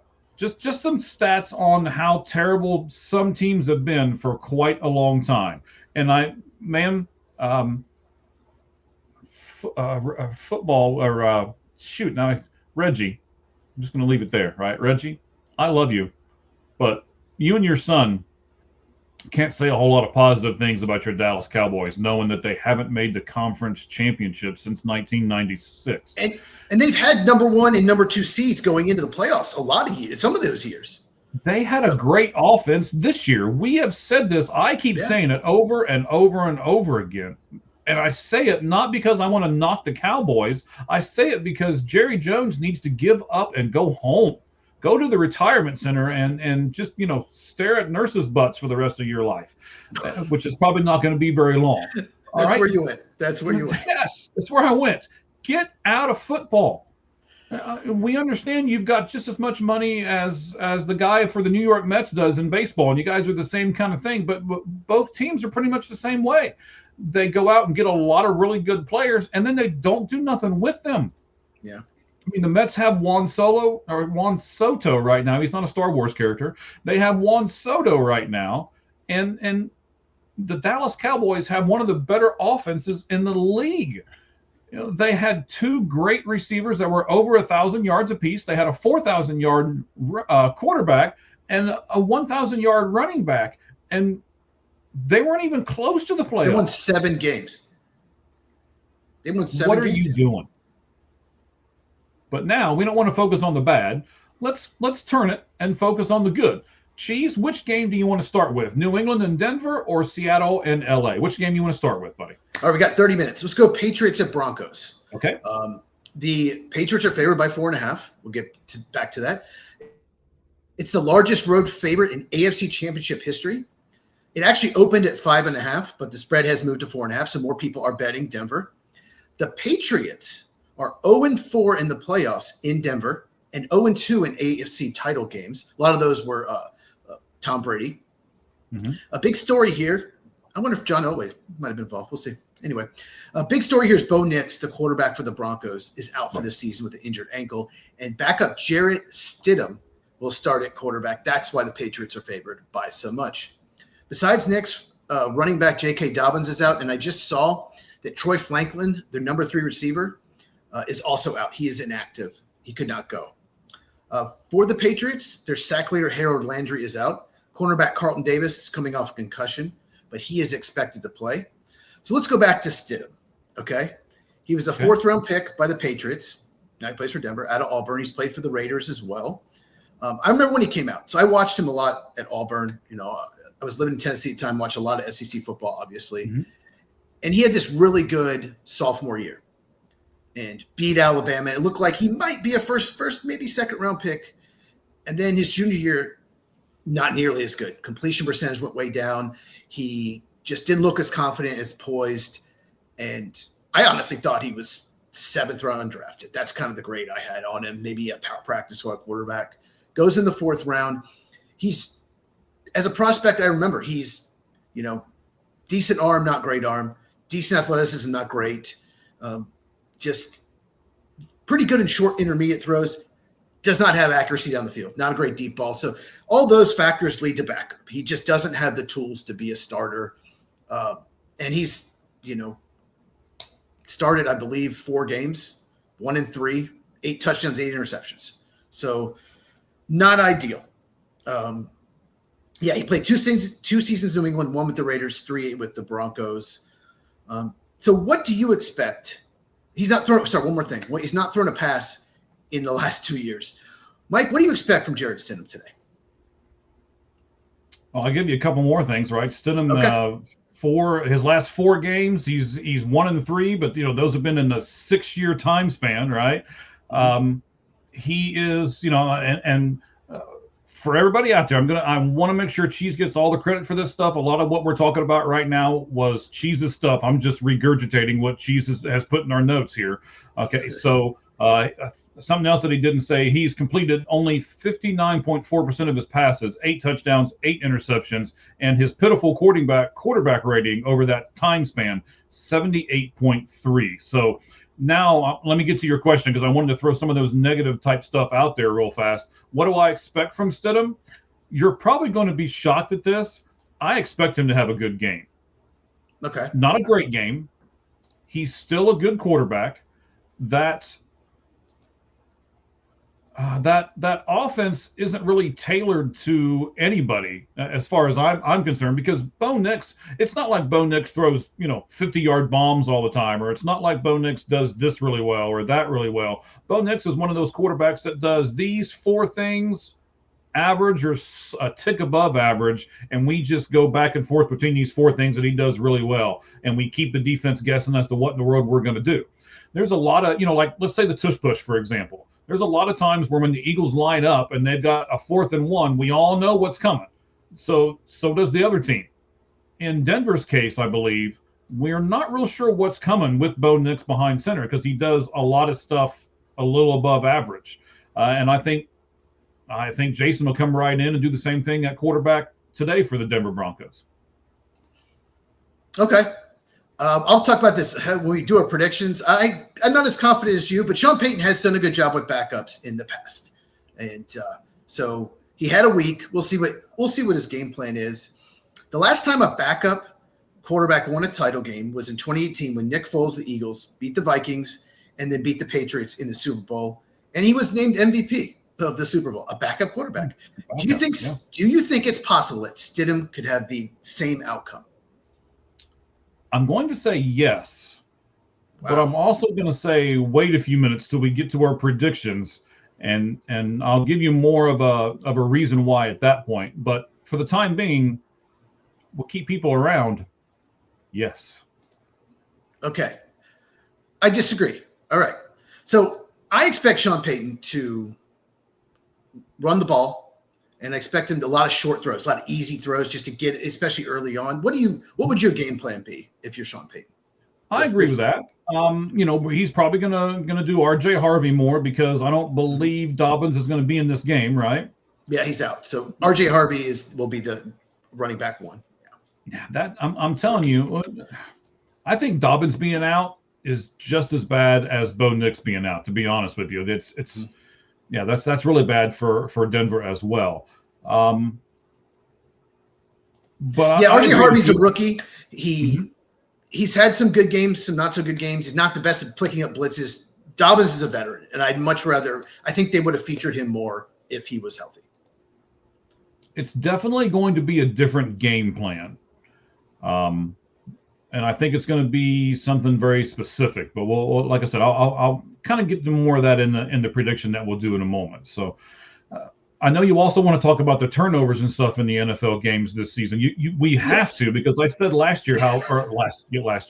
week how terrible these games have been, and this is the stat that I kept pointing to. So let's talk about the turnovers in the postseason so far in the NFL. There's been so many. I mean, even Drake May has in 2 games 3 interceptions and 2 fumbles, but the Patriots overcame that, and because they dominated the Chargers defensively, and they forced 5 turnovers against the Houston Texans. So, well, the Texans kind of forced their own turnovers, but okay. True. Do you think Drake May can still turn the ball over a few times and win this game? That's probably the best question you're going to ask me about this game. Because I'm not sure. You know, we were talking off air, like I'm not 100% sure who I'm going to pick in this game, and I'm not 100% sure who I'm going to pick in that game. I think more than anything, this is going to be the big telling stat of the day. Does Drake May, and you know what? Maybe you can answer this for me. Is it because he is a new quarterback? Is it because he's facing better competition? Is it a combination of all the above? And now you're going to add the altitude of Denver and the noise in Denver, which is underrated. You guys are going to hear it today on the broadcast. The noise is going to be insane. And then the second thing that I think a lot of people, or the other thing I think a lot of people are kind of overlooking with this whole thing, is this is still a really, really good defense. And I have read a lot where basically Sean Payton all week has said, no, we don't have Bo Nix. No, we don't have J.K. Dobbins. But this defense, and he is rallying these guys. Go punch out that ball. Go tackle that guy in space. He's telling his defense, we need to win this game. And that is bad for Drake May and the Patriots. Yeah, one more stat I want to throw out there. Starting running back Ramondre Stevenson, the Patriots, has 17 career fumbles, 10 in the last 2 years. Ow. But he hasn't fumbled since week 5. It seemed like he was fumbling every game early on. So, Denver is going to try to punch it out. Absolutely. Yeah. When we get to the playoffs, we talked about this. When we're doing predictions, when I'm doing it, definitely, I look at who's got the best quarterback and who has the best defense. If yes to both, I'm picking that team. Would you agree the Patriots had the better quarterback? I think it's obvious. But the Broncos had the better defense? Would you agree with that? Yeah. And that's what makes this game so intriguing, right? I still don't know who I'm going to pick, but okay. Key matchup. Yeah, we got to go. Okay, what's your key matchup? You want to go first? You want me to go?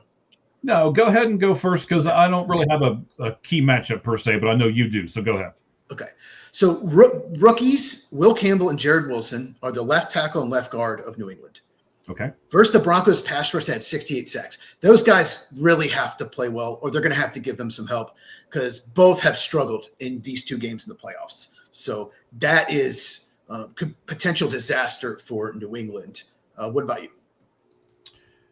I mean, I think the key matchup in this game is Sean Payton's brain versus the entire New England Patriots. Because I think Sean Payton is not only that, but your next thing is going to be who's the X factor. For me, it's Sean Payton. Brilliant mind. Okay. What can he do with this offense? Can he do enough with this offense to get them to win? Okay. And yeah, absolutely. And he's going to have, like I said, he's done good with quarterbacks. He's going to have some plan for Stidham. That New England's not ready for. My X factor, Patriots, TreVeyon Henderson. He's a home run hitter. He's a playmaker. I would feature him more than Stevenson. Henderson, I don't think fumbled at Ohio State. You can in college at all. You probably know that. No, he did not. Or if it was, it was minimal, maybe once. But right, hardly. So I'm featuring Henderson more. I don't want someone that's going to fumble. I can't trust Stevenson. So I would feature TreVeyon Henderson more. Really good rookie running back. And then for the Broncos, my X factor is Marvin Mims. he has been kind of a second-round bust, but he had a really good game last week. 8 catches, 93 yards, a touchdown. And Christian Gonzalez is going to follow Cortland Sutton around and probably shut him down. Cortland Sutton's good, but he's not great. So I think Marvin Mims with Troy Franklin also has to step up and have a big game for the Broncos and help out Jared Stidham. And your X factor, you said, was Sean Payton? Yeah, my X factor is Sean Payton, and the other part of it is just we're acting like the Patriots have superstars, and they really don't. Yeah. We're featuring two of the best corners in the NFL, Christian Gonzalez and Patrick Surtain. Mm-hmm. And I don't know who Patrick Surtain's going to fall around because the Patriots, they have a deep core. They don't have that one guy, maybe Stephon Diggs, but right. Yeah, we'll see what happens. The other corner, I'll say Riley Moss gets as many penalties as any defensive back in the league. That's something else to watch out for. He's great. He gets grabby. Okay. Patriots favored by 4.5. Who wins? Who covers? You want to go first? I'll go first because I'm probably going to shock everybody here.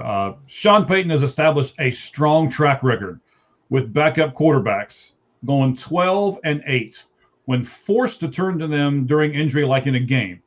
Wow. But his success rate increases, you ready? To 12-3 when the backup has been on his roster for at least 2 seasons. Would you like to know how many seasons that Mr. Stidham has been on the Denver Broncos roster? 3, yes. Yeah. So over the last decade, he's 14-8 when a record in games without his primary starter. And that is Taysom Hill, Teddy Bridgewater, Jameis Winston, and Luke McCowan, by the way. Okay. Those are the quarterbacks that he has used.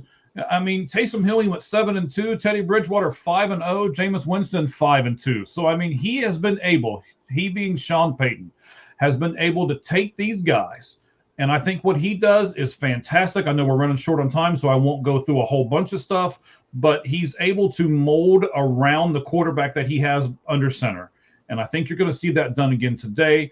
I am not only going to pick the Denver Broncos to win, I am going to pick the Denver Broncos to win by more than 7 points. Oh, okay. Well, I'll say this. The Broncos defense is such good pass defense. Pass rush, corners, great. New England needs, like I said, feature TreVeyon Henderson, run the ball and get ahead. You don't want Drake May throwing 50 times. He's going to get sacked, and he's turned the ball over a lot. And I think that may continue if they get behind. So, Patriots by 4.5. Give me the Broncos to cover, and when you convince me, I'm taking the Broncos because of the pass rush, even with Troy Franklin out. Even with Dake Dobbins out, I think Harvey has a good game, makes a play. So give me Marvin Mims makes a play. Give me the Broncos win a very close game, cover and win. Okay, we got to hurry now. All right, okay. Rams at Seahawks. Okay, Seahawks favored by 2.5. So basically, it's a coin flip. Mm-hmm. Anything 3 or less is basically a coin flip. These two teams split in the regular season. 21-19 victory, Rams in LA. And then the Seahawks won 38-37 in the game of the year, in my opinion, in Seattle a month ago. For the Rams, edge rusher Byron Young is questionable with a knee injury. And Seahawks, their backup running back, Zach Charbonnet, tore his ACL out for the year. He really had a good season, really came on. Yeah. Let's talk about Sam Darnold. His career against the Rams in 5 games, 6 touchdowns, 6 interceptions. 4 of those games have been the last 2 seasons. So basically the good Sam Darnold, not the early season bad Sam Darnold. Mm-hmm. However, it's 6 touchdowns, 2 interceptions if you don't count that loss in LA, that 21-19 early this season where he threw 0 touchdowns and 4 interceptions. Just terrible game for him. Darnold struggled in the playoffs last year, his only playoff game against that Chris Shula-led defense. And when he was the quarterback of the Vikings, they lost 27-9. Okay. Got a lot of stats here. We'll get to the second here. You're good. I love them. Go. To me, watching those games, the Seahawks outplayed the Rams in LA, but found a way to lose. And the Rams outplayed the Seahawks in Seattle, but found a way to lose. 2 close games. 3 points decided both games. The Seahawks this year are 15-3, including the playoffs. Their 3 losses were a combined 9 points. And each game they lost, they had multiple turnovers. They were -2 against the Buccaneers, lost by 3. They were -3 against the Rams, lost by 2 points. What do you think about that stat? What does it tell you? Well, I mean, it's an obvious stat. I mean, I don't want to knock your stats here because I love them, but it's the same thing that Sean Payton said to his defense. When the other team loses the ball, we win. It's not only have they proven it, but the Seahawks just proved it. The only 3 times they lost, they were losing in a turnover battle. Turnovers are really, really important, and in my opinion, it's what makes some of these games look really bad, because these are supposed to be the 4 best teams left in the NFL. And if everything continues and they keep losing the ball and they keep fumbling and interception and everything else, I'm just going to be frustrated and probably watch WWE for the remainder of Sunday. Okay. Yeah. I mean, Darnold, a lot of people don't know this. He had 20 total turnovers. That's more than any player in the NFL. 14 picks. Just this season he had 20 total turnovers? Yeah, 14 interceptions, 6 fumbles. Ow. 6 in the 2 games against the Rams. And he's been sacked 16 times in his last 4 games against LA in the last 2 seasons. So I think, and you can see if you agree with me or not, that Seattle is a slightly better team. But the NFL is about matchups. And this could be a bad matchup for the Seahawks based on those stats. Do you agree? Yeah, I certainly agree. I didn't realize the stats were that bad. I mean, that's yuck. Both teams, we got to talk about this real quick. Mm-hmm. They feature maybe the 2 best receivers in the NFL statistically this year, Puka Nacua and Jackson Smith-Njigba. In fact, If you watch these teams, both offenses are designed around these guys. Get these guys the ball, let them make plays. Mm-hmm. Do you agree? I'm sure you agree with that. Yes, yes. You can move right along, sir. Okay. They also have 2 underrated running backs, Kyren Williams and Kennard Walker.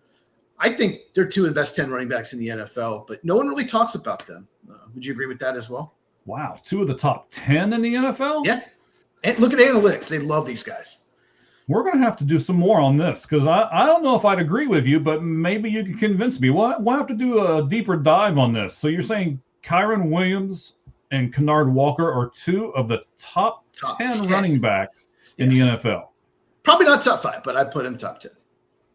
All right, you're going to have to do some more convincing with me on that one, buddy. Yeah, we'll do the top 10 running backs one show this offseason on Lights Out. Oh, there we go. I like it. Okay. All right. Rams obviously have the probable MVP in Matt Stafford. Drake May's probably going to get second, by the way. Just not in the notes, but just thought maybe we'll see how the refs call the game, but maybe the NFL wants Drake May and Stafford in the title in the Super Bowl. Maybe they don't want Jarrett Stidham. We'll see how it's officiated. Just throwing it out there. Not trying to be conspiracy theorists. Yes, I am. Okay. Once again, we talk about quarterback and defense, but I think no one's talking about this. Special teams can be a factor as well.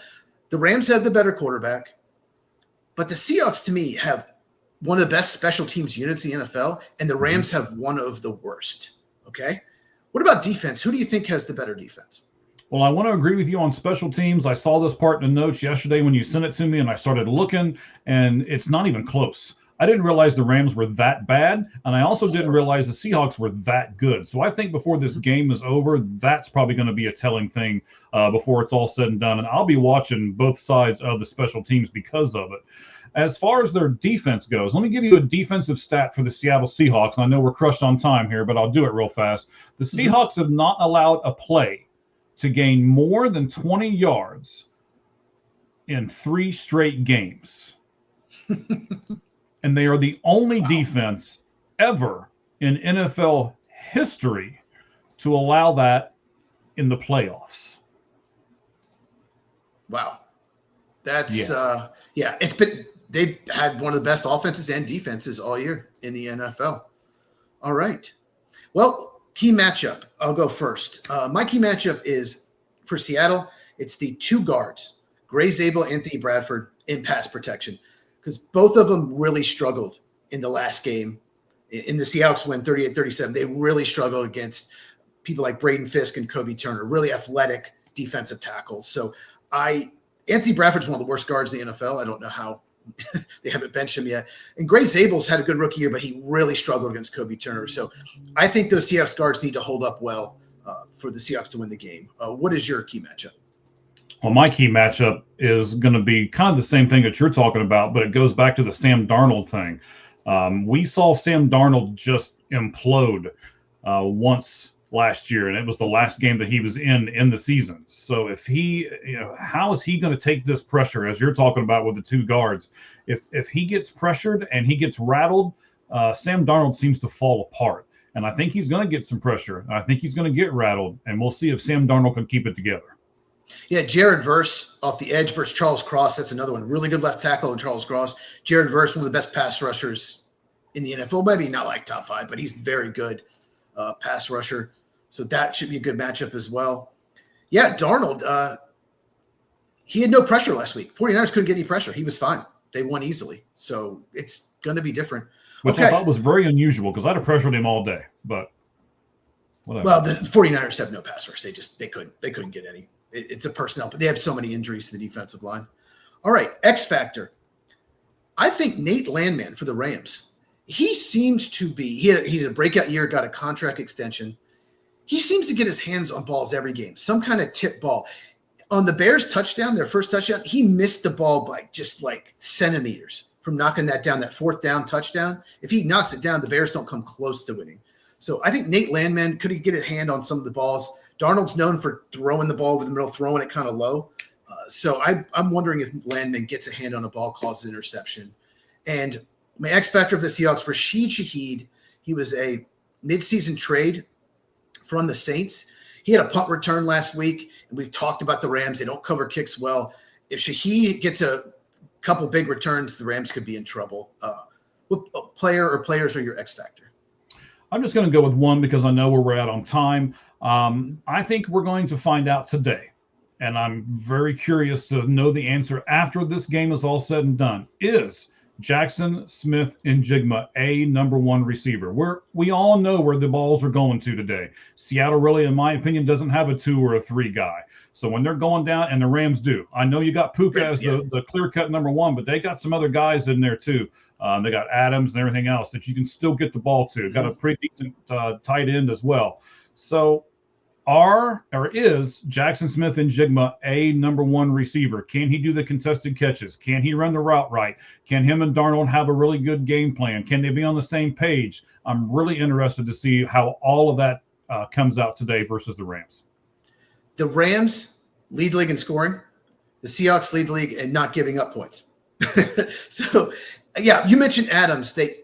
What the Rams are going to do is play 12 personnel, 2 tight ends, Adams, Puka Nacua, Kyron Williams. Very tough to stop because it helps the running game having the tight ends, and you have 2 number 1 receivers basically. We hadn't talked about Devontae Adams. He had a great year. It helps having Stafford as a quarterback. It helps having the number 2, right? Yeah. So their offense is going to score points, but Seattle's got to keep scoring as well. Okay, Seahawks by 2.5. Who you got? Who wins? Who covers? Okay, so I believe, I said it earlier, I think their big X factor is Sam Darnold, but I love what Seattle did. And this might be kind of an unconventional way to look at it, but I love what Seattle did. They signed Sam Darnold to more of an incentive-laden contract. Sam Darnold's already secured an extra $2.5 million with the incentives that he has gotten in the playoffs. And if he wins today, he gets another $500,000 more. Now, you may say, well, that doesn't mean a whole lot to these really high-paid NFL players, but I think it does. And I think that incentive-laden contracts push people to play better. I think Sam Darnold today, even though he's 28 years old and he's signed for another 2 years at $63 million, which, when you're doing your wrap-up part, if you want to discuss 2 years, $63 million for Sam Darnold in Seattle, feel free to do so. But I think that because of what they've done with Sam Darnold, he's going to perform better today. And because of his performance today, I'm going to pick Seattle to win, and I'm going to pick Seattle to cover. So you like both home teams. So I actually had my notes. I was going to pick the Patriots to win and Broncos to cover. You convinced me to switch because I think they're going to force turnovers. And you convinced me Stidham's going to play better than I thought. Yeah. So I think it's Sean Payton more than it is Stidham, but yes. Okay. If you believe the NFL is fixed and rigged, then you're picking Patriots Rams because you got Drake May versus Matt Stafford. That's what the NFL would probably want. Probably. So I got to pick one of those 2 teams, right? So I think the Rams, it's a bad matchup for Seattle. If the Rams don't screw up in special teams, I think they win. I think they're going to score a lot of points. If they do screw up in special teams, I think Seattle wins. So just don't mess up on special teams, Rams. So give me the Rams to win, obviously cover the 2.5, win a very close game. Like I said, the first 2 matchups decided by 3 points. Crazy. Comes down the wire, and the Rams get the win. Very close game. So yeah, okay. So we both like the Broncos. You like the Seahawks. I like the Rams. Oh, can't wait! It's about to start. It's gonna be fun. All right. So, do we have a couple seconds to talk about if it's going to be rigged? And okay, that's an intriguing thought, right? Because you're right. They don't want. I mean, the NFL does not want Denver with no quarterback in the Super Bowl, right? Jared Stidham. You can't market that. No, that would be at least extremely difficult. You would have to flip. And then they don't have a running back to market. They don't really have one huge defensive guy that everybody knows their name to market. How are you going to market the Denver Broncos if they make it to the Super Bowl if you're the NFL? Yeah, their best defensive player is a corner, Pat Surtain. So you could do Bo Nix, Sean Payton maybe, but Bo Nix isn't playing. The Bo Nix, Sean Payton, young quarterback. They can do that with Drake May, Mike Vrabel. They can do that, but they can't do it with Denver. And Sam Darnold's another one. That's not a sexy, in Seattle. Jackson Smith and Jigba, okay, he had a breakout year, but yeah, but you can do the Rams, Puka Nacua, Matt Stafford, Devontae Adams. So if you believe the NFL's fixed, we'll see what happens. Watch officiating closely. Yeah, we will. It'll be interesting. I really think the Chiefs got a lot of help from the officials against the Bills in the championship game last year. And it didn't matter in the NFC title game because the Eagles just whooped the crap out of Washington. So watch the officiating real closely. But you want the Eagles before you want Washington in the playoffs anyway. So the NFL just sat back and said, okay, they're already killing them. We don't have to. Of course they did. Of course they did. Just watch the officiating closely. If it favors New England, if it favors LA, then we know that the fix may be in. I hope not. I want it to be officiated. But it's an interesting thing to keep your eye on, as you're going through and watching the games. Yep. All right. All right, buddy. Hey, I appreciate you. We made it just in time. All right. Excellent. Appreciate you very much. You know that, man, we really prepared for this show, and we did a really good job on it. I think our fans thought the same thing. So we appreciate each and every one of them. Of course, Lights Out podcast on Tuesday night. What time is that, Cheese?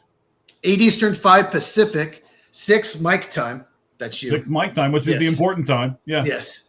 And when the time change in March, it'll switch a little bit because Mike's time in Arizona stays the same, but everyone else switches. So, but if right now it's 8 Eastern, 5 Pacific. And if you are watching YouTube, make sure you like and subscribe.